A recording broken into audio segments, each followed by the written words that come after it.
Entrez. Allez, je vais faire entrer tout le monde. Allez, entassez-vous. Allez, rentrez.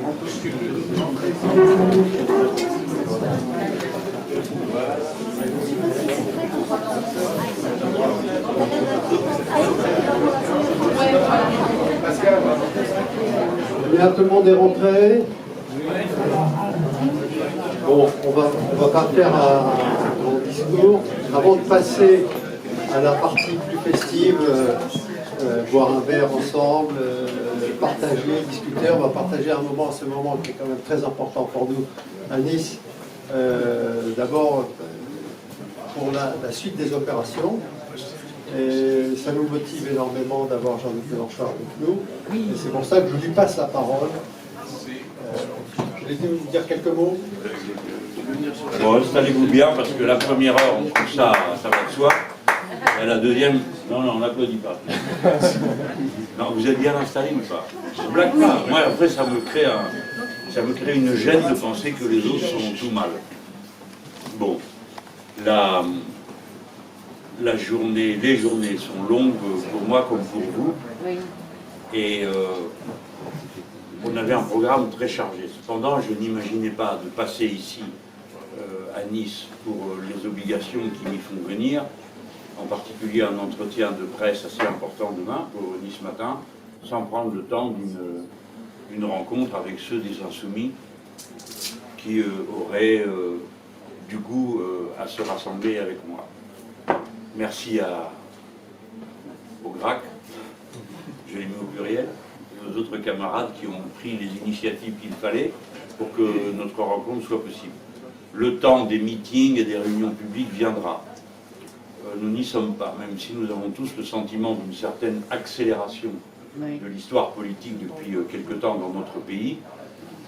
Ne perdons pas de vue qu'il n'y a que 3 mois et 10 jours que nous sommes entrés en campagne sous la forme de la proposition de candidature que j'ai présentée à l'occasion d'une soirée sur TF1 qui m'a donné la parole à cette occasion. Donc nous devons garder la tête froide à chacune des étapes du plan tel que nous avons pu le concevoir et vous savez qu'il est très important pour qu'une force puisse bien se déployer qu'il y règne la discipline de travail et l'économie d'énergie qui est nécessaire pour durer, car nous avons une campagne de longue durée devant nous. J'ai pensé néanmoins qu'il fallait que ceux qui pouvaient se regrouper ce soir puissent le faire pour que je vous dise quelques mots de l'essentiel du message que je vais vous transmettre à cette étape. Néanmoins, avant même de le faire, je veux vous dire que comme vous, je ressens ce phénomène d'accélération de l'histoire de notre pays depuis que le président de la République a pris les initiatives désastreuses que vous avez tous à l'esprit. Je dis désastreuses parce qu'elles ne sont pas seulement nuisibles et perverses dans leur contenu. Je pense par exemple au projet qu'il avait de déchéance de la nationalité française pour les délits, des délits au début qui étaient seulement le délit de terrorisme et puis qui ensuite s'était enrichi d'une extension à tous les délits possibles, mais dont on voyait bien qu'avant toute chose, il s'attendrait au délit de sale gueule qui atteint plusieurs d'entre nous, et surtout dans une région comme celle-ci. Peut-être que c'est ici qu'il y a plus qu'ailleurs de gens qui comptent parmi leurs grands-pères au moins un immigré, et qui ne les empêche naturellement nullement, et parfois c'est le contraire, d'être d'ardents français, patriotes, républicains et gros partageurs dans la vie. Donc il y avait cette chose qui était perverse, parce que je le dis, elle divisait le peuple français en quasi-français et en français, je ne sais quoi, là, comme ils disent, de souche, sans qu'ils nous disent jamais où c'est que ça se trouve, cette souche, et ses racines et tout le reste, parce qu'on aimerait bien le trouver en soi, et s'il fallait aller s'en faire pousser une, on irait volontiers aussi. Bref, c'était quelque chose de terrifiant. Et il s'en est fallu de peu que cette idée qui vient directement de l'extrême droite, qui a déjà fait frémir nos grands-parents, et parfois nos parents, la génération précédente. Mon grand-père, qui avait fait le choix d'être français, dès la première dictature Primo de Rivera en Espagne, avait eu une très grande peur qu'on lui retire ses papiers, puisque le maréchal Pétain, Philippe Pétain, pas le maréchal, puisqu'il ne l'est plus, voulait les enlever. Donc c'était quelque chose de terrible, parce qu'on se serait ensuite tous regardés en coin, et nos enfants et nos petits-enfants, et combien de générations aurait duré cette suspicion. Et puis bon, c'est seulement, on va dire en quelque sorte, grâce à la droite qui ne voulait plus voter ça, que nous aurons été tirés d'affaire, ce qui est un comble pour des gens qui, comme beaucoup dans cette salle et comme moi-même, viennent de la gauche, sont consternés d'une situation pareille. Donc le trouble s'est établi dans les esprits. Puis est arrivée la loi El Khomri, que vous avez tous immédiatement analysée pour ce qu'elle était, c'est-à-dire la plus terrible dérégulation sociale qui n'ait jamais été proposée à ce pays, puisque ça revient à proposer un code du travail par entreprise. J'ai dit que c'était une idée à peu près aussi stupide que de vouloir un code de la route par rue.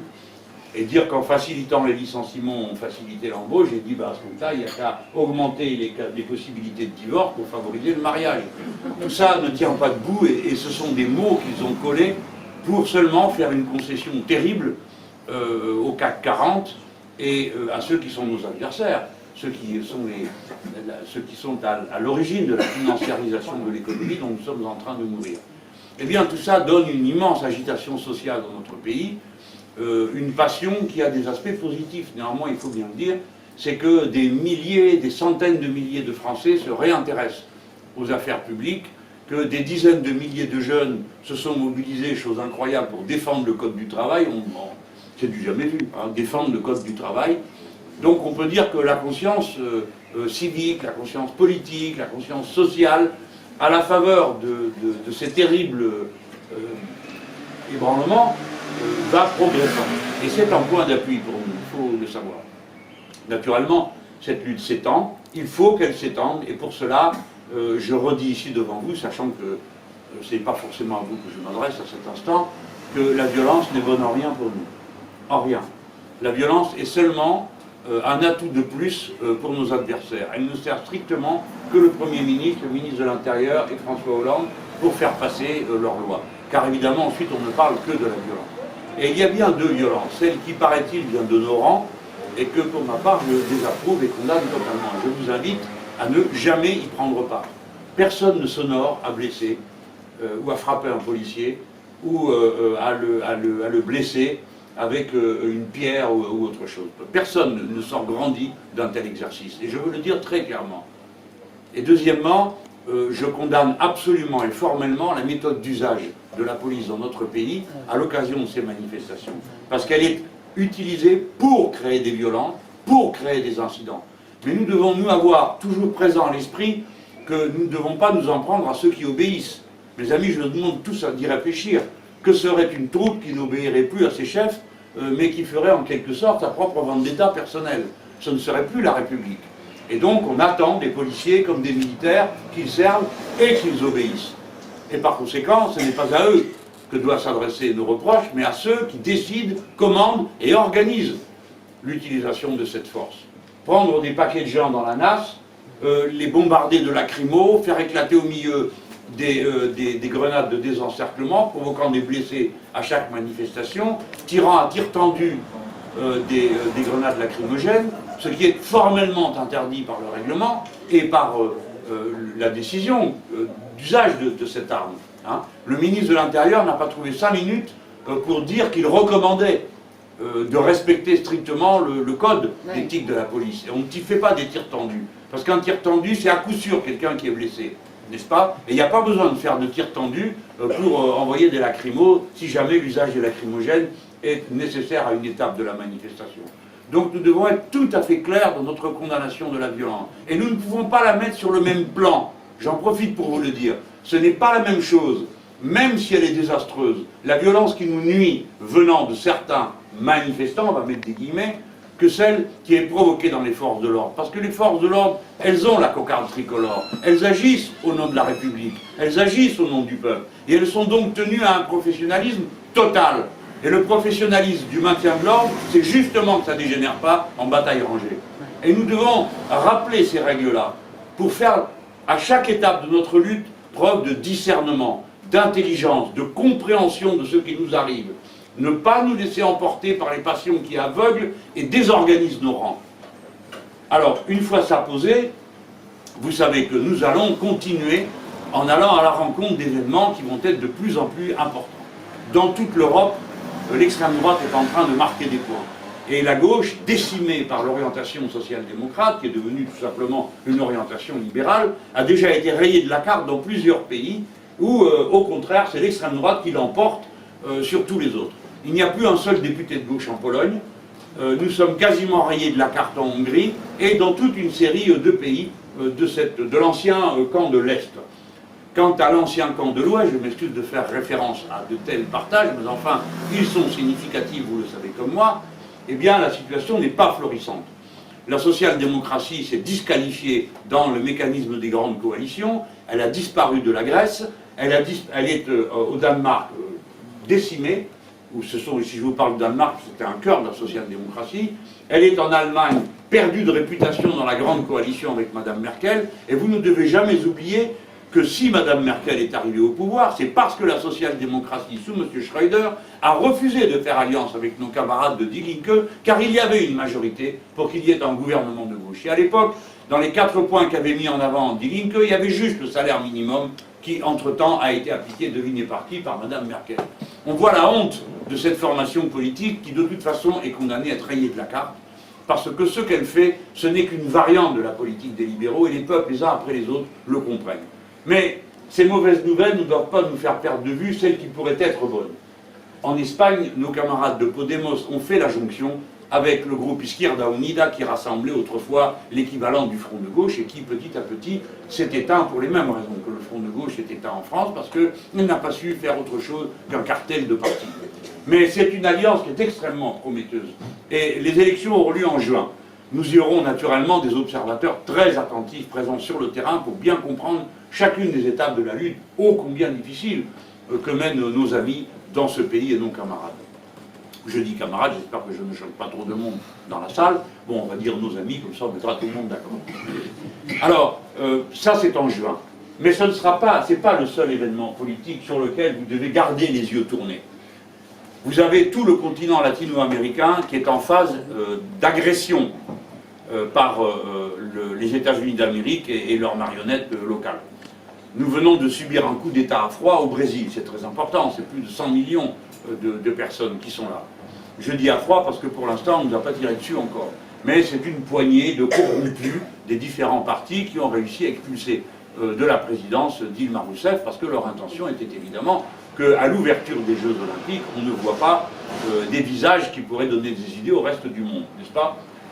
Je ne vais pas commenter la situation du Brésil, sinon ce serait trop long. Mais je veux vous dire que dans ce moment-là aussi, il faut, comme toujours, refuser les coups de force. Il n'y a pas de coup de force qui soit sain. Celui-ci n'est pas sain et ça tournera mal aussi au Brésil si ceux qui se trouvent à la direction des affaires pensent qu'ils vont pouvoir s'en sortir comme ils sont en train de le faire. Mais j'ai dit que j'allais parler des bonnes nouvelles. La bonne nouvelle, c'est les événements des États-Unis d'Amérique. Rappelez-vous que c'est le pays dominant de notre planète. Si quelque chose change là-bas, le monde change. Or, il est en train de se passer un événement majeur. C'est la campagne électorale de Bernie Sanders et ce qu'elle fait apparaître. Mes amis, pour la première fois depuis des décennies, des milliers, des dizaines de milliers de gens se regroupent dans des meetings de masse et viennent autour d'un homme qui dit « je suis socialiste ». Rendez-vous compte, vous ne vous en rendez pas compte, mais aux États-Unis, dire qu'on est socialiste, c'est à peu près aussi terrible que de dire qu'on est français ou communiste, ce qui pour eux est la même chose. Eh bien, c'est terrible. Il le fait, il l'assume, et il le fait sur une ligne où la question sociale, c'est ce qui nous intéresse, revient au cœur du débat. C'est lui qui dit les études de nos jeunes doivent être gratuites à l'université comme à l'école primaire. C'est lui qui dit le salaire minimum doit être établi dans notre pays à 15 $ de l'heure. C'est lui qui a remis tout ça à l'ordre du jour. Et c'est lui qui met à l'ordre du jour, imaginez-vous ça, aux États-Unis d'Amérique, la sortie des énergies carbonées. Le pays qui compte tellement sur le pétrole, et le sien et celui des autres, pour dominer le monde. C'est quelque chose d'extraordinaire, vous devez vous en rendre compte. Eh bien, cette position extraordinaire gagne dans les élections dans plusieurs États, dans un grand nombre d'États. Et ne croyez pas les alignés systématiques de la presse française qui sont sous l'influence des agences nord-américaines pour recopier, et ils le font quand c'est l'Amérique latine, ils recopient tout ce que la Contra peut écrire à raconter de saloperies sur nos gouvernements, et quand il s'agit de l'Amérique du Nord, ce sont les mondains qui sont là-bas en tant que correspondants et qui vont bien sûr au casse-croûte de Mme Clinton et au casse-croûte des Républicains, ils répètent ce que les Républicains leur disent. Ce n'est pas vrai que la partie soit gagnée par Mme Clinton. Naturellement, les Clinton sont nos adversaires dans cette élection. Ce sont les Clinton qui ont mis en déroute l'internationale socialiste. Et c'est sur eux que nous allons prendre une revanche, nous croisons les droits. Mais ça, je ne veux pas embarrasser ceux qui n'ont rien à voir avec cette histoire à cet instant, mais je la raconte quand même pour que vous sachiez aussi un deuxième niveau de raison pour lesquelles nous devons nous intéresser à cette élection. Le troisième niveau, c'est que même si Mme Clinton réussit, je ne sais comment, à gagner l'élection, il n'est pas impossible que Bernie Sanders persiste et soit candidat indépendant. Il y aura donc une grande commotion aux États-Unis d'Amérique. Et rappelez-vous que s'il change de position, eh bien le monde peut changer. Donc c'est pour nous véritablement un très très grand espoir que Bernie Sanders et les mobilisations, notamment les mobilisations de la jeunesse. C'est très intéressant d'ailleurs de voir aussi pourquoi des jeunes gens misent sur un homme qui n'est plus lui jeune. Hein, ça fait beaucoup réfléchir et personnellement, moi qui ai l'air d'un poupon à côté de lui, je trouve que ça me favorise aussi. Je pense que les gens ne jugent plus sur les apparences, ils en ont trop vu. On les a trop mystifiés avec des apparences, des techniques de communication. Ils sentent ce qui est stable, fort et sûr, ce qui ne fléchira pas en route, hein, ce qui ne va pas s'écrouler au premier coup de canon, ou ce qui ne va pas tout d'un coup passer sous la table et disparaître à la première tentation parce qu'il faut bien gérer une carrière. Voilà, ça c'est le tableau sur lequel prend place notre action. C'est le tableau. Et nous avons, une fois de plus, souvenez-vous-en, une responsabilité majeure. Nous sommes la deuxième économie du vieux continent. Nous sommes la France, présente sur tous les continents du monde. Nous ne sommes pas une nation occidentale. Nous sommes une nation universaliste. Les peuples de tous côtés regardent ce que nous faisons et nous savons tout faire. Nous n'avons pas, hélas, les difficultés que connaissent nos amis dans d'autres pays où il leur manque la main-d'œuvre formée de haut niveau, les ingénieurs, les techniciens, les ouvriers hautement qualifiés, femmes et hommes qui dans ce pays pullulent et que nous allons nous tous remettre au travail pour atteindre nos objectifs. Donc, nous sommes en état d'inverser la totalité de la situation à travers nos objectifs. Et d'abord, refonder la France elle-même, la République française, par l'Assemblée constituante. Regardez le progrès que cette idée a fait dans notre pays. Et des fois, on me disait, ah, ce que tu racontes, c'est très abstrait, la Constitution, on ne comprend rien, les gens, ça ne les intéresse pas. Ah bon? Vous croyez réellement que ça ne les intéresse pas aujourd'hui, quand ils voient que par un 49-3, il est possible, sans débat, sans majorité et sans accord populaire, de faire passer une loi? Ça s'apparente plus à un processus dictatorial qu'à quoi que ce soit qui évoque une démocratie. Vous le savez comme moi, mais les gens le comprennent. Surtout nous, ne prenons, comme les autres, ne faisons pas l'erreur des autres. Ils croient toujours que les gens ne comprennent pas. Ils prennent les autres pour des imbéciles. Ils pensent que les gens, parce qu'ils n'ont pas fait de très longues études parfois, ou bien parce qu'ils ont un poste de travail qui ne frappe pas leur regard, qui n'est pas ni parfumé ni perruqué, et donc ça ne retient pas leur attention. Ils croient que tous ces gens sont incapables de penser, mais tous ces gens comprennent. Et c'est la masse du peuple français qui est dans cette situation. Donc ça, ce sont nos atouts. La constituante, la planification écologique. Je vais juste m'arrêter un instant là-dessus, je ne vais pas vous repasser tout le programme en vue. Mais rappelez-vous, nous ne faisons pas campagne en tant que Français. Nous faisons campagne en tant qu'être humain. Voilà quelle est notre première responsabilité. Toutes les générations précédentes, dont la mienne, nous avons pu croire pendant longtemps qu'on avait le temps. Et que si ce n'était pas cette fois-ci, ça serait la suivante. Mais maintenant, les chiffres qui nous sont donnés du dérèglement climatique, qui sont à l'horizon de 2040, 2050, 2060, c'est vous, jeunes gens, vous, vos enfants, et nous aussi parce qu'on y sera, en tout cas moi, eh bien, qui allez être directement les héritiers de ce monde totalement détruit qui va vous être laissé, si vous n'arrêtez pas à temps la machine infernale qui nous condamne tous à ce que vous voyez. Nous autres, les êtres humains, nous sommes une force de la nature plus puissante que certaines forces de la nature elles-mêmes. C'est pourquoi on parle d'anthropocène. Est-ce que vous savez que les êtres humains déplacent plus de gravats et de sable que toutes les forces de la nature réunies aujourd'hui? Donc nous devons prendre très au sérieux toutes nos activités. Le bilan de la COP21 n'est pas bon. Les engagements pris par les pays, c'est une augmentation, les engagements pris individuellement, c'est une augmentation de 3,5 degrés. Il faudrait 2 degrés pour que l'on reste au point où on en est, et il faudrait 1,5 pour en revenir au début, à la même situation que celle du début de l'ère industrielle. Il est donc certain que nous allons à une catastrophe. Et comme vous le savez, la montée de la mer affecte différemment les pays depuis qu'il n'y a plus des cabanes de pêcheurs sur le bord des rivages, mais des centrales nucléaires. Et nous autres, les Français, nous sommes concernés avec la centrale de Blaye. Bon, je vous dis tout ça parce que c'est ça le feu qui doit traverser notre campagne, qui doit nous amener à travailler avec sérieux, avec discipline, avec organisation. Pourquoi faire? Nous devons ramener dans le combat 60% des salariés et des ouvriers qui ne votent plus à aucune élection. Quand on vous dit le Front National est le premier parti, gna gna gna gna, chez les ouvriers, n'en croyez rien. N'en croyez rien. Il y a toujours eu, parmi les travailleurs, une certaine quantité de travailleurs qui votaient à droite, et voire même à droite, très très à droite. Toujours, même quand nous étions au sommet de notre puissance. Mais aujourd'hui, nous n'y sommes pas. Et eux se mobilisent mieux que les nôtres, parce que les nôtres ne savent même plus où se trouve la lumière vers laquelle se tourner. Parce qu'on leur dit, vous êtes des ouvriers, vous êtes des employés, vous êtes des gens modestes, donc vous êtes de gauche. Et eux crient à moi, j'ai rien à voir avec Hollande. Oui, mais voilà. C'est que l'étiquette a été captée, parce qu'il y a une falsification, parce qu'ils se sont sauvés avec les clés du camion, qu'on avait laissées, malencontreusement, dans la voiture, hein, sur le camion. Et voilà pourquoi les gens sont perdus, ne savent plus qui croire, ni que croire. Et construire une force politique nouvelle, ben, ça prend du temps. Et on ne peut pas le faire sur la bonne mine d'un personnage, plus la mienne.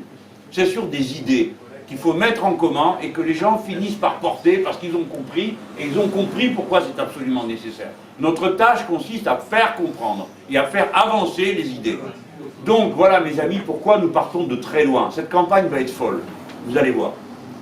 Croyez-moi, j'en ai vu. Ça va bziller, comme on dit. Vous savez ce que ça veut dire, bziller? Non. Non, c'est un truc du Jura. Les jours où l'orage arrive, avant que l'orage arrive, les mouches volent plus bas. Et alors, elles agacent le bétail. Et ça fait bzz, bzz, bzz, vous voyez? Alors, les bêtes s'enfuient de tous les côtés à la fois, on dit, les vaches ont bzillé. D'accord? Eh bien, vous allez les voir, ça va bziller.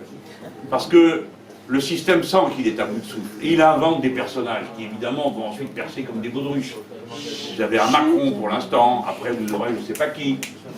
Vous me comprenez? Et ça va changer sans arrêt. Vous allez avoir des noms qui vont apparaître, des noms qui vont disparaître. Il va y avoir je ne sais quoi, un événement, une autre, des champignons, des choses qui, vous savez, qui surgissent après la pluie. Et il y aura autour de nous une grande agitation. Des gens se posant des questions, se demandant, ne comprenant plus rien à ce qui se passe. Et puis nous serons dans une mauvaise posture parce que François Hollande a repris en main une partie des médias qui pouvaient passer sous sa main. Et puis de l'autre côté, à droite aussi, ils vont se mettre en rang. Parce que pour eux, c'est formidable. Hollande a complètement percé les digues. Alors maintenant, ils y vont, quoi. Chacun écrit un bouquin. Alors l'un dit, ben nous, on paiera les gens qu'à moitié. Non, non, dit l'autre, même pas, on les paiera pas. On leur donnera une biscotte beurrée. Non, dit le troisième, c'est eux qui paieront pour venir bosser. Bon, voilà. Et c'est une espèce de surenchère indécente. Vous avez vu ce que tous ces... Ils proposent n'importe quoi, d'ailleurs. Il y en a un qui dit un code du travail de 150 pages. Si vous êtes candidat à droite, dites non, 148. 147, ça ne veut rien dire. Qu'est-ce qu'ils veulent enlever aux gens? Tous, ils veulent davantage, comme ils disent, d'agilité, c'est-à-dire transformer la vie des gens en un chaos permanent. Hier, je me suis joint à une petite manif qui n'était pas facile à organiser. Celle des personnels bar, hôtel, restaurant, là-bas à Cannes. Alors les pauvres, c'est dur pour eux. Mais ils me racontaient comment on était passé des contrats saisonniers. Il y a toujours eu des contrats d'extra. Mais maintenant, on n'utilise que des contrats d'extra. Et notre ami Ange, qui est le secrétaire de la CGT, me disait, tu comprends, je vais t'expliquer ce que ça veut dire. C'est un type très calme, hein, forcément, c'est un professionnel de l'hôtellerie, ils ne prennent pas des agités, là. Et il dit, tu comprends, voilà. Par exemple, c'est une femme, elle pense qu'elle a un contrat pour une journée. Alors elle trouve le moyen de placer l'enfant auprès de la nounou, et puis elle se met en route. Et en route, on lui dit, ah ben non, c'est pas la peine de venir, aujourd'hui il n'y a pas de travail, mais demain vous pourrez venir. Et ainsi de suite. C'est-à-dire que c'est une vie en miettes. Et ces gens qui se battent cramponnés, pour essayer de maintenir de l'ordre dans leur existence, dans leur vie de famille, finissent par à un moment donné s'écrouler de fatigue. Ils n'en peuvent plus, d'angoisse, de fatigue. Et après on vient leur dire, ah, vous ne occupez pas bien de vos enfants, qu'est-ce qui se passe, pourquoi vous n'êtes pas responsable, blablabla. Donc, ces gens veulent encore accroître ça. Donc nous, évidemment, c'est une rupture avec tout ça. Mais vous le savez. D'abord, vous avez un premier travail. Nous avons tous un premier travail. Moi, je fais ma part, mais entre nous, le contrat, c'est qu'il n'y a pas de groupie. Moi, je ne fais pas on a toujours dit ça. Moi, dans les meetings, pas question qu'on crie mon nom, ni qu'on aille écrire des pancartes avec... La dernière fois, on criait résistance. Bon, ben, cette fois-ci, les gens vont crier résistance, le tantôt ou autre chose, de ce à quoi on va passer, insoumis, mais pas de personnalisation. Bien sûr qu'il faut qu'il y ait une personne qui s'avance. Moi, j'assume, j'ai un nom, j'ai un visage, et j'ai proposé ma candidature. J'assume. Je fais pas, vous savez, ces trucs-là, tu m'as vu, je t'ai pas vu, et ainsi de suite, où on dit nous, on. Alors tout ça, c'est bien, comme ça, on ne sait pas qui c'est. C'est les faces de pierre, c'est nous, le parti, on, l'église, je ne sais pas quoi. Hein. Moi, non, il s'appelle Mélenchon, et vous savez, vous pouvez lui écrire, et d'ailleurs, vous n'en privez pas. Et quand vous n'êtes pas content, vous ferez bien d'écrire aussi quand vous êtes content, parce que ça me donnerait au moral. Mais bon, vous le savez, pas d'hypocrisie. On assume sa responsabilité. Et après, les gens sont adultes, sont capables de dire, eh ben, écoute, rentre chez toi, on t'a assez vu. Hein. Ils auraient pu me le dire. Ils sont venus à 100 000 cliquer, comme vous, hein, pour dire, allez, on fait équipe. Donc, on fait équipe. Tout le monde prend sa part du travail, pas que moi, à la télévision et à musée, à courir partout. Je sais bien que vous êtes disposés à prendre votre part, sinon vous ne seriez pas venus ce soir. Mais c'est ça notre tâche. C'est ça notre tâche. Chacun d'entre nous. Alors, j'étais à Montréal. À Montréal, il y a 100 000 Français. Ça crée une ambiance. Hein. Bah oui, non, mais c'est le rêve. Vous vous baladez dans les rues et vous voyez ce qu'on a le français en langue commune, hein, en usage commun. Alors vous passez et puis vous voyez qu'ils vendent des chiens chauds et même des sous-marins. Il paraît que c'est un sandwich qui s'appelle comme ça, qui est très connu là-bas. Bon, voilà. Et bon, nos amis qui sont là-bas, ils me disent, bon, alors nous, qu'est-ce qu'on peut faire? Parce que quand même, Montréal, il y a quand même 100 000 Français. Mais j'ai dit, mais bien sûr, vous pouvez faire quelque chose. Vous n'allez pas simplement vous contenter de venir boire un coup avec moi parce que je suis de passage à Montréal. Donc qu'est-ce que vous allez faire? Vous êtes à Montréal, vous ne pouvez pas venir à Paris le 5 juin, j'ai bien compris. Hein? Mais vous allez faire un événement à Montréal. Pas vous, hein, vous montez à Paris. Mais eux, ils font un événement à Montréal. Si vous pouvez. Et si vous ne pouvez pas, que vous pouvez ramasser 3-4 sous, mettez-les pour que les cars des copains qui montent puissent le faire, parce que ça coûte cher tout ça. Alors, qu'est-ce qu'ils vont faire? Vous faites un événement. Et après, je leur ai dit, écoutez, voilà ce que vous allez faire. J'espère que personne ne va être choqué par ce que je vais dire. On va faire comme Chavez. Il a gagné toutes ses élections, sauf une, il a reconnu qu'il avait perdu, c'est pas comme ici. Hein. Bon, ils avaient un truc drôlement bien inventé, c'était un petit cahier. On n'a pas trouvé le mot encore. Il y a quelqu'un qui m'a dit, on va appeler ça la patate, parce que justement à Montréal, ils disent, accroche-toi à la patate, tu vas y arriver. Pourquoi pas hein. Je cherche un nom marrant. Il faut que ça fasse sourire, on n'est pas obligé d'être triste. Hein. Donc, et sur ce carnet, on va avoir des petits autocollants, mais ce n'est pas ça le plus important. Il faut que chacun d'entre nous fasse l'effort de se mettre dans son coin et de se faire une liste de 10 personnes. 10 plus. Les 10, c'est des gens que vous connaissez, mais d'abord ils peuvent voter avec nous, ou bien ils se battent un peu de l'aile en disant ah, je n'ai plus rien à fiche de tout ça, ils m'ont tous dégoûté, c'est tous les mêmes. Bon, ça, on en connaît tous des paquets. Hein. Bon. Et vous marquez leur nom, leur adresse mail, leur téléphone, et vous commencez le boulot. Vous voyez, un peu genre la colle. Hein, jusqu'à qu'ils craquent. C'est-à-dire jusqu'à ce qu'ils aient compris pourquoi c'est la grande mobilisation qui peut tout changer. Et ensuite, vous avez une deuxième. Ça, vous avez compris, hein, vous avez 1 an pour faire ça. C'est quand même pas bon. Et si vous en amenez chacun 10, hein, on a gagné. Hein. Il faut le savoir. Hein. Si les 4 millions qui ont voté pour nous, non, ça ferait trop à cette fois. Mais bon, un certain nombre. Hein. En tout cas, si les 100 000 vous en ramenez 10, vous voyez qu'on fait 1 million de plus. Et après, une autre chose à laquelle je vous demande de réfléchir, parce que c'est pas facile à faire, c'est de voir des gens qui ne sont pas inscrits ou mal inscrits. C'est-à-dire ils ont déménagé et ils n'ont plus leur inscription pour aller voter. Ou ils ne se sont jamais inscrits parce qu'ils ne savent pas comment on fait et ça leur fait peur d'aller à la mairie pour une raison ou pour une autre. Et nous, on peut les aider parce qu'on peut inscrire nous-mêmes les gens sur les ordinateurs. Donc on va démarrer une campagne pour que vous inscrivez des gens.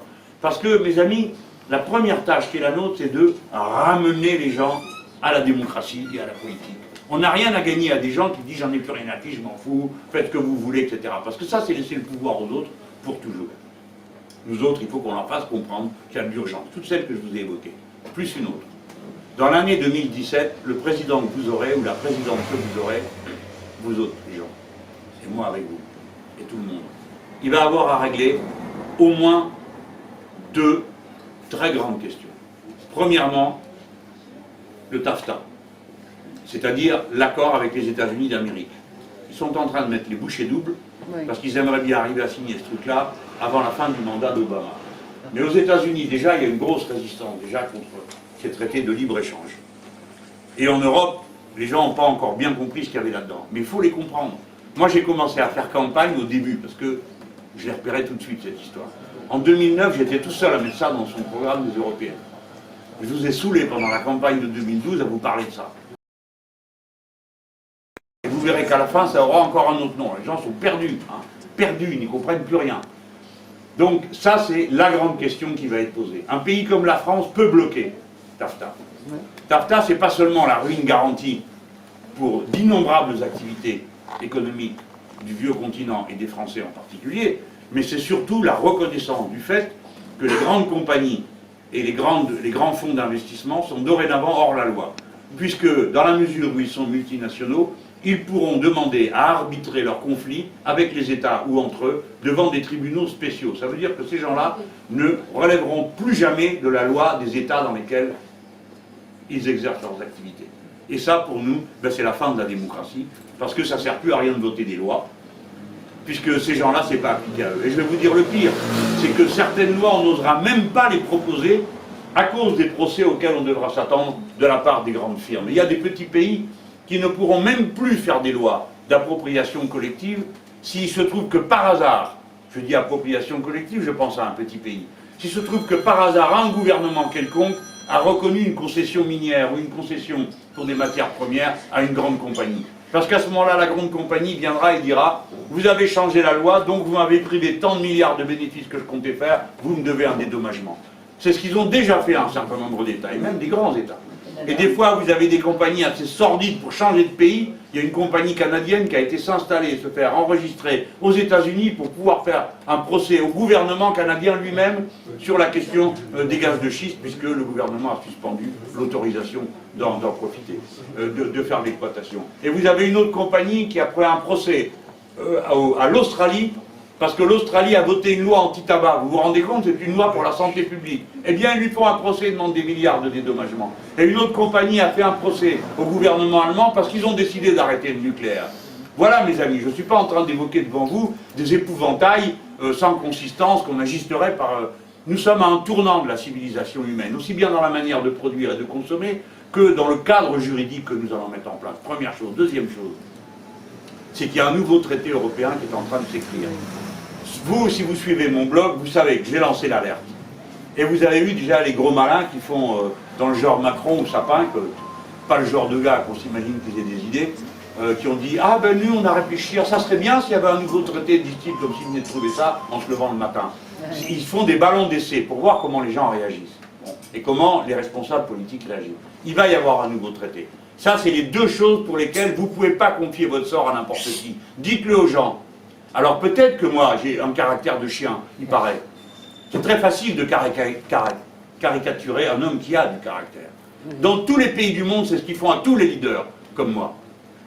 Mais il faut avoir un caractère pour dire non. Et pour dire la France n'acceptera pas ça.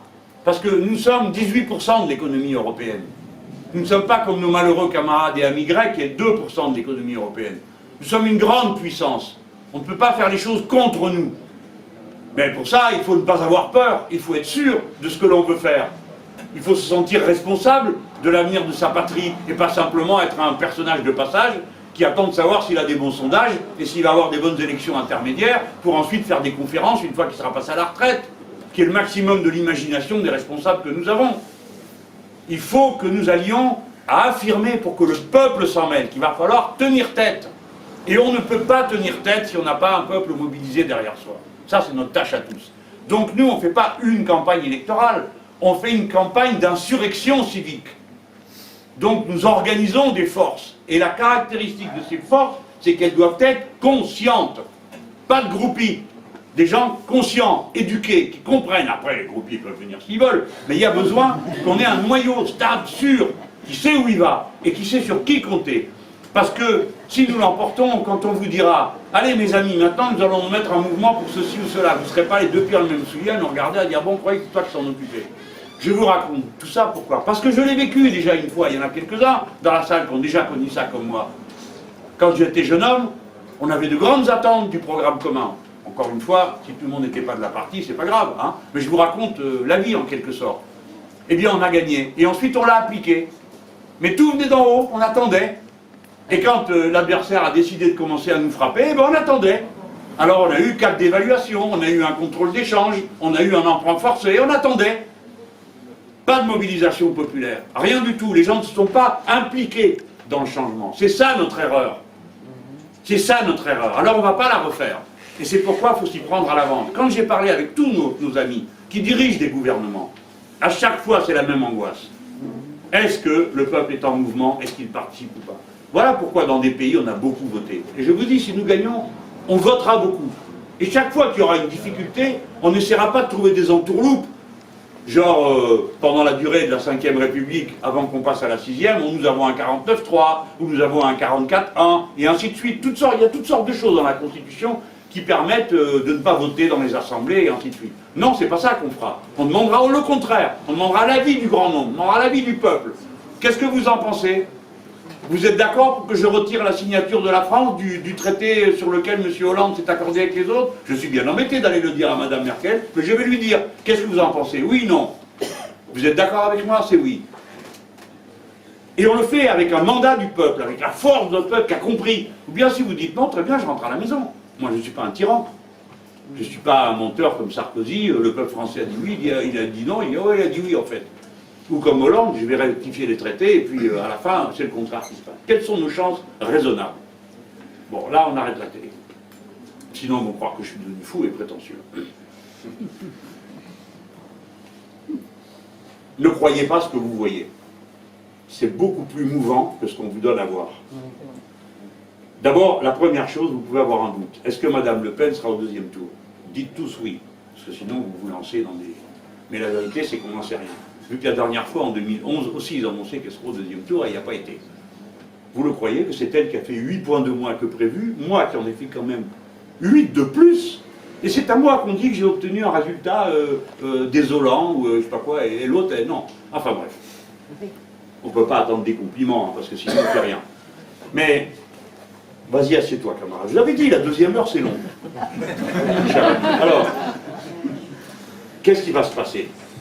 Progressivement, à mesure qu'on va avancer dans l'élection, les baudruches vont se dégonfler. Vous savez, ces personnages qu'on vous sort à intervalles réguliers, qui paraît-il mettent tout le monde d'accord. Alors là, bon, vous avez une baudruche qui s'appelle Macron. Celui-là, pourvu qu'il tienne un moment, parce que ça distrait la galerie, et pendant ce temps-là, il s'occupera de moi, et c'est bien. Mais bon, forcément, vous avez tous compris que ça va éclater, ce truc, ça ne tient pas debout. Après, vous avez une autre baudruche qui s'appelle Juppé. Alors, il y avait la photo partout, et tout le monde, et même, paraît-il, des gens de gauche qui, dès le premier tour, allaient voter Juppé. Et, sauf que le Juppé, il est entré dans la déchiqueteuse avec les primaires. Alors, qu'est-ce qu'il fait entre janvier et maintenant? Il a pris un tour, un coup de barre à droite absolument incroyable, hein, avec un programme inouï. Donc, celui-là, déjà, il va perdre en route les centristes, les machins, les trucs, ça, pouf. Bon, comment ça va finir? Ça va finir avec un certain nivellement. En 2002, M. Chirac a été présent au deuxième tour avec 17% des voix. Le Pen a été présent au deuxième tour avec 4 800 000 voix. À la dernière élection, nous avons fait 4 millions de voix. Ça veut dire que nous ne partons pas de rien. La dernière fois, on est parti de 3%. Bon, on l'a quand même fait, avec courage, on y a été. Là, on part de 10, d'après ce qu'ils nous disent. Hein. Donc, nous pouvons penser que nous allons avancer. Mais nous ne pouvons pas avancer si nous sommes du vent. C'est pourquoi j'y reviens à ce que je disais tout à l'heure. Il faut s'ancrer, conscientiser, pour ne jamais avoir de retour de bâton. Avancer, des fois marquer le pas, des fois faire un petit retrait, pas trop parce que sinon je vais tomber, un petit retrait pour encaisser le choc et repartir de l'avant. Toujours repartir de l'avant. Ne jamais jeter hein, le manche après la cognée et dire bon c'est perdu, c'est fini, ça sert à rien. Non, non, non, toujours la bataille. Et chaque matin qui se lève, on recommence. Nous pouvons donc être à bon niveau si la situation se passe comme je suis en train de vous le dire. Pourquoi? Parce que la dernière fois, les enquêtes nous apprennent qu'un tiers des électeurs de M. Hollande a hésité la dernière semaine. Vous savez, la dernière semaine, c'est le pire pour moi. Hein. Tous les jours, une saloperie. Bon, la dernière semaine, ont hésité entre voter pour nous ou voter pour lui. Un tiers.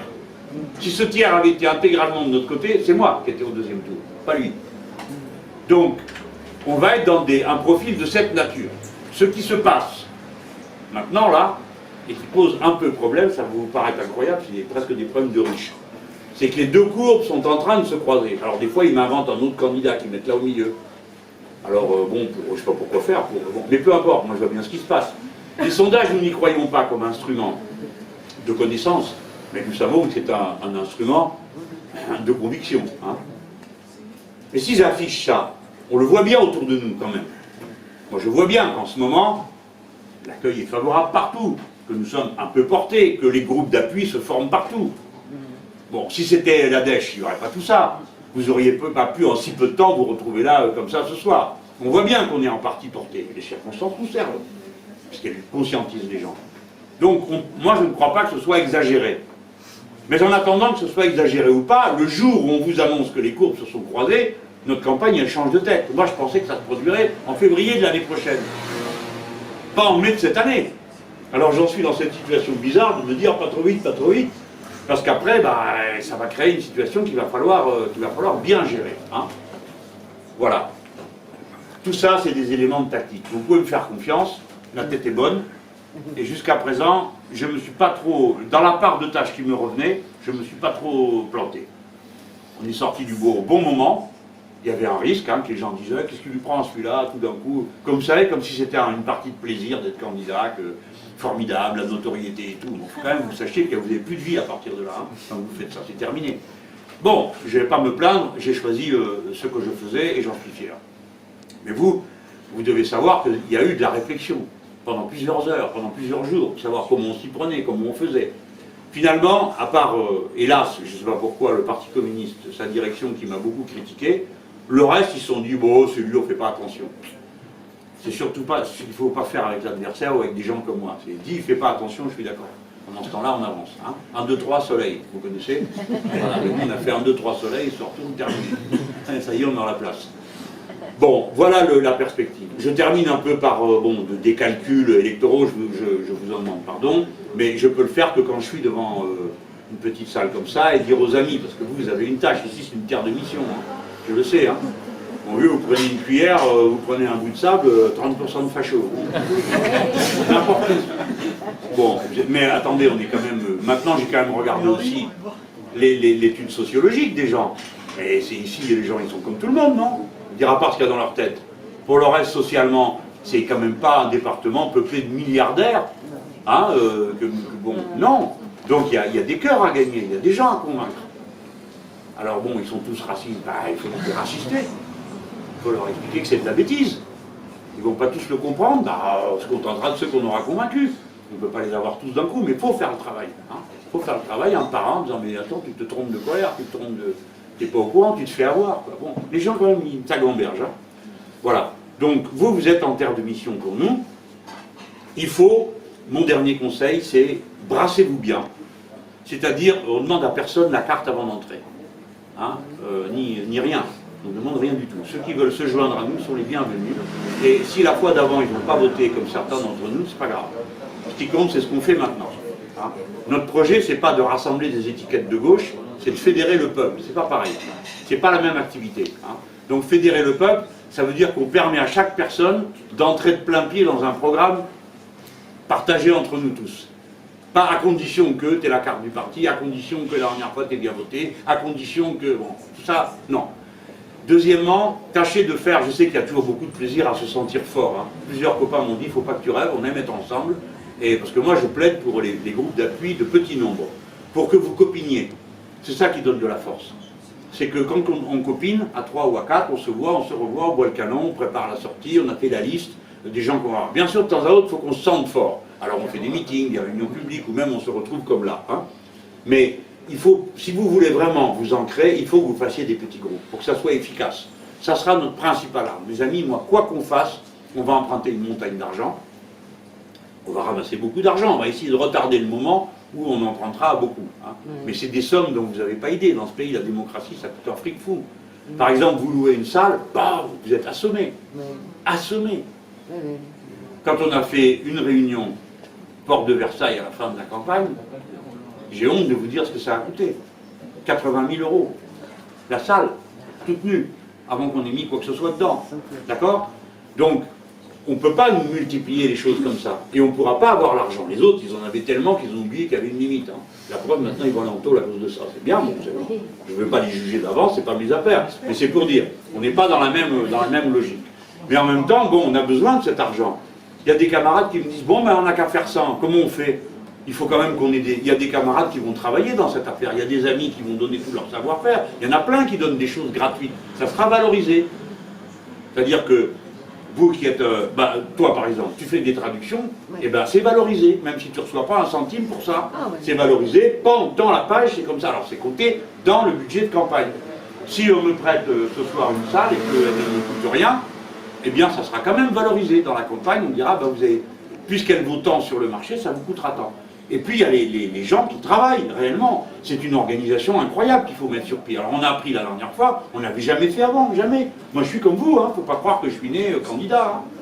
Bon, j'ai fait conseiller général, ça je savais faire. Sénateur, ça coûtait pas trop cher pour faire les campagnes. Il suffisait d'avoir un bon couteau. Bon, et puis après pour les autres campagnes, voilà. Mais présidentielle, on ne l'avait jamais fait. S'adresser à 42 millions de personnes, le matériel électoral, bon, les coups de téléphone, les choses comme ça. Bon, voilà. Donc on va avoir besoin de cet argent, on va ramasser les sous. On a mis, vous avez vu, la première cotisation, ça doit être à 3 euros ou 1 euro. On a mis le plus bas possible. On a une belle machine qui est notre plateforme Internet. On peut la perfectionner, mais vous ne moquez pas de ça. Parce qu'il y a ici des personnes qui ont milité comme moi à l'époque de la Rodéo. On se mettait de langue jusque-là, et quand on avait fait 5000 tracts, on pensait qu'on était préparé à la révolution de 1917. Bon, maintenant, voilà. On est avec les vidéos, avec les réseaux sociaux, avec la page Facebook, avec les... Et vous autres, tous, vous avez votre petit réseau. Vous êtes tous un média aujourd'hui. Avant, ce n'était pas le cas. Mais vous avez tous votre liste d'amis. Vous avez tous votre petite page. Donc, les amis, on va tous s'y mettre et on va avoir un réseau comme on n'a jamais eu dans le passé. Voilà. Ça, c'est tous nos atouts et notre force. Quant à moi, si je continue à avoir la bonne santé, rien ne viendra à bout de moi. Vous pouvez être sûr de ça. Incorruptible et incombustible. Voilà. Donc je ferai ma part de boulot, je la ferai avec cœur, avec application, avec mon caractère. Mais sinon on ne peut pas. Si vous n'avez que des gens... Oui, avec le quoi, le cœur? Le cœur, il va très bien. Il est bien plein. C'est le plus important. Voilà. Donc tout ça, c'est notre campagne qui commence. Moi, je crois que... Je dis pas ça pour stimuler des enthousiasmes ou circonstances, mais je sens qu'on peut y arriver cette fois-ci. Parce qu'on entend la grande roue de l'histoire. Quand elle se met en mouvement, ça fait du bruit, parce qu'elle est souvent rouillée. Alors on entend grouer, grouer. Quand on se dit, qu'est-ce que c'est ce bruit? C'est l'histoire qui se met en mouvement. Et l'histoire du peuple français, là, en ce moment, elle est en mouvement. Demain, si nos camarades, voilà, je dis camarades, de la CGT, bloquent les dépôts de carburant, comme ils sont en train de le faire là-haut, du côté du Havre, du côté de Saint-Nazaire et du Rennes, vous allez voir ce que vous allez voir. Il faut se rappeler qu'il y a une classe ouvrière dans ce pays. Bon, donc, et les amis, c'est pas des fous, c'est des braves gens, honnêtes, travailleurs, et ils sont très fâchés en ce moment. Parce que, contrairement à ce que croit le gouvernement, ils ont parfaitement compris ce qu'on va leur faire. Ils ont parfaitement compris, et ils veulent pas. Voilà. Bon, le reste, vous le connaissez. Ce pays est un volcan. Voilà. Et le cratère, c'est nous. Donc, les choses vont se mettre en mouvement. Je vous remercie à tous d'être venus me voir. Je vais boire un coup, enlever ma veste, parce que sinon, elle va se... C'est pas de la bonne qualité, m'a dit mon ami Hervé. Donc, je ne veux pas montrer la marque. Donc, elle va me glisser dans le dos si je continue à la faire mouiller comme ça en parlant. Merci à tous.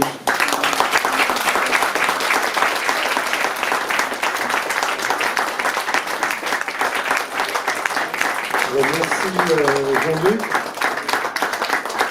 Juste un petit commentaire. On est content de vous avoir. Voilà, donc...